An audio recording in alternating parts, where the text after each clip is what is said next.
राधे कृष्ण राधे कृष्ण।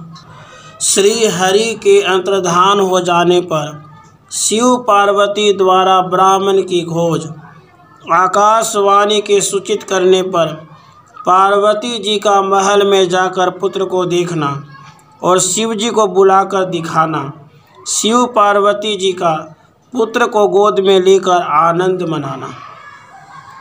श्री नारायण जी कहते हैं, मुनि, इस प्रकार जब श्री हरि अंतर्धान हो गए तब दुर्गा और शंकर ब्राह्मण की खोज करते हुए चारों ओर घूमने लगे। उस समय पार्वती जी कहने लगी, हे विप्रवर, आप तो अत्यंत वृद्ध और भूख से व्याकुल थे। हे तात, आप कहाँ चले गए? विभो, मुझे दर्शन दीजिए और मेरे प्राणों की रक्षा कीजिए। शिव जी शीघ्र उठिए और उन ब्राह्मण देव की खोज कीजिए। वे क्षण मात्र के लिए उदास मन वाले हम लोग के सामने आए थे। परमेश्वर, यदि भूख से पीड़ित अतिथि गृहस्थ के घर से अपूजित होकर चला जाता है तो क्या उस गृहस्थ का जीवन व्यर्थ नहीं हो जाता? यहाँ तक कि उसके पितर उसके द्वारा दिए गए पिंडदान और तर्पण को नहीं ग्रहण करते तथा अग्नि उसकी दिव्य आहुति और देवगण उसके द्वारा निवेदित पुष्प एवं जल स्वीकार नहीं करते। उस अपवित्र का हव्य, पुष्प, जल और द्रव्य सभी मदिरा के तुल्य हो जाता है। उसका शरीर मल सदृश और स्पर्श पुण्य नाशक हो जाता है। इसी बीच वहाँ आकाशवाणी हुई, जिसे शोक से आतुर तथा विकलता से युक्त दुर्गा जी ने सुना। आकाशवाणी ने कहा, हे जगन माता, शांत हो जाओ और मंदिर में अपने पुत्र की ओर दृष्टिपात करो। वह साक्षात गोलोकधिपति परिपूर्णतम परात्पर श्री कृष्ण जी हैं तथा सुपुण्यक व्रत रूपी वृक्ष का सनातन फल है। योगी लोग जिस अविनाशी तेज का प्रसन्न मन से निरंतर ध्यान करते हैं, वैष्णवगण तथा ब्रह्मा, विष्णु और शिव आदि देवता जिसके ध्यान में लीन रहते हैं, प्रत्येक कल्प में जिस पूजनीय की सर्वप्रथम पूजा होती है, जिसके स्मरण मात्र से समस्त विघ्न नष्ट हो जाते हैं तथा जो पुण्य की राशि स्वरूप है, मंदिर में विराजमान अपने उस पुत्र की ओर तो दृष्टि डालो। प्रत्येक कल्प में तुम जिस सनातन ज्योति रूप का ध्यान करते हो वही तुम्हारा पुत्र है। यह मुक्तिदाता तथा भक्तों के अनुग्रह का मूर्त रूप है। जरा उसकी ओर तो निहारो। जो तुम्हारी कामना पूर्ति का बीज, तप रूपी कल्प वृक्ष का फल और लावण्यता में करोड़ों कामदेवों की निंदा करने वाला है, अपने उस सुंदर पुत्र को देखो। दुर्गे, तुम क्यों विलाप कर रही हो? अरे, यह सुधातुर ब्राह्मण नहीं है, यह तो विप्रद्वेष में जनार्दन है। अब कहाँ वह वृद्ध और कहाँ वह अतिथि? नारद यों कहकर सरस्वती चुप हो गई। तब उस आकाशवाणी को सुनकर सती पार्वती भयभीत तो अपने महल में गई। वहाँ उन्होंने पलंग पर सोए हुए बालक को देखा। वह आनंद पूर्वक मुस्कुराते हुए महल की छत के भीतरी भाग को निहार रहा था। उसकी प्रभा सैकड़ों चंद्रमाओं के तुल्य थी। वह अपने प्रकाश समूह से भूतल को प्रकाशित कर रहा था। हर्षपूर्वक स्वेच्छानुसार इधर उधर देखते हुए सैया पर उछल कूद कर रहा था और स्तनपान की इच्छा से रोते हुए उमा ऐसा शब्द कर रहा था। उस अद्भुत रूप को देखकर सुरमंगला पार्वती त्रस्त हो शंकर जी के सन्निकट गई और उन प्राणेश्वर से मंगल वचन बोली।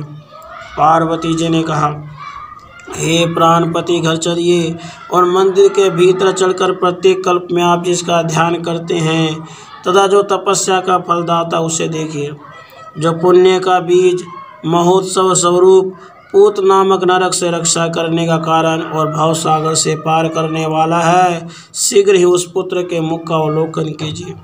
क्योंकि समस्त ऋतुओं में स्नान तथा संपूर्ण यज्ञों में दीक्षा ग्रहण का पुण्य उस पुत्र दर्शन के पुण्य की 16वीं कला की समानता नहीं कर सकता। सर्वस्व दान कर देने से जो पुण्य होता है तथा पृथ्वी की प्रदक्षिणा करने से जिससे पुण्य की प्राप्ति होती है, वे सभी इस पुत्र दर्शन जन्य पुण्य के 16वें अंश के भी बराबर नहीं है। पार्वती जी के ये वचन सुनकर शिव जी का मन हर्षमगन हो गया। वे तुरंत ही अपने प्रियतमा के साथ अपने घर आई। वहाँ उन्होंने सैया पर अपने पुत्र को देखा। उसकी कांति तपाए हुए स्वर्ण के समान उद्दीप्त थी। फिर सोचने लगे, मेरे हृदय में जो अत्यंत मनोहर रूप विद्यमान था, यह तो वही है। तत्पश्चात दुर्गा ने उस पुत्र को सैया से उठा लिया और उसे छाती से लगाकर वे उसका चुंबन करने लगी। उस समय वे आनंद सागर में निमग्न होकर यूँ कहने लगी, बेटा, जैसे दरिद्र का मन सहसा उत्तम धन पाकर संतुष्ट हो जाता है, उसी तरह मुझ सनातन अमूल्य रत्न की प्राप्ति से मेरा मनोरथ पूर्ण हो गया।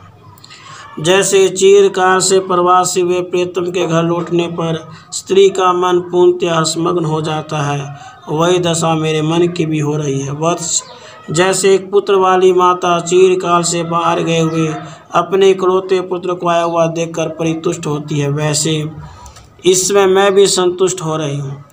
जैसे मनुष्य चीरकाल से नष्ट हुए उत्तम रत्न को तथा अनावृष्टि के समय उत्तम वृष्टि को पाकर हर्ष से फूल उठता है, उसी प्रकार तुझ पुत्र को पाकर मैं भी हर्ष गदगद हो रही हूँ। जैसे चीरकाल के पश्चात आश्रयहीन अंधे का मन परम निर्मल नेत्र की प्राप्ति से प्रसन्न हो जाता है, वही अवस्था तुझे पाकर मेरे मन की भी हो रही है। जैसे दुस्तरागाध सागर में गिरे हुए अथवा विपत्ति में फंसे हुए नौका आदि साधन विहीन मनुष्य का मन नौका को पाकर आनंद से भर जाता है, वैसे ही मेरा मन भी आनंदित हो रहा है। जैसे प्यास से सूखे हुए कंठ वाले मनुष्यों का मन चीरकाल के पश्चात अत्यंत शीतल एवं सुवासित जल को पाकर प्रसन्न हो जाता है, वही दशा मेरे मन की भी है। जैसे दावा अग्नि से घिरे हुए को अग्नि रहित स्थान और आश्रयहीन को आश्रय मिल जाने से मन की इच्छा पूरी हो जाती है, उसी प्रकार मेरी भी इच्छा पूर्ति हो रही है। चीरकाल से व्रत उपवास करने वाले भूखे मनुष्यों का मन जैसे सामने उत्तम अन्न देखकर प्रश्न उठता है, उसी तरह मेरा मन भी हर्षित हो रहा है। यूँ कहकर पार्वती जी ने अपने बालक को गोद में लेकर प्रेम के साथ उसके मुख में अपना स्तन दे दिया। उस समय उनका मन परमानंद में निमग्न हो रहा था। तत्पश्चात भगवान शंकर ने भी प्रसन्न मन से उस बालक को अपनी गोद में उठा लिया। राधे कृष्ण, राधे कृष्ण।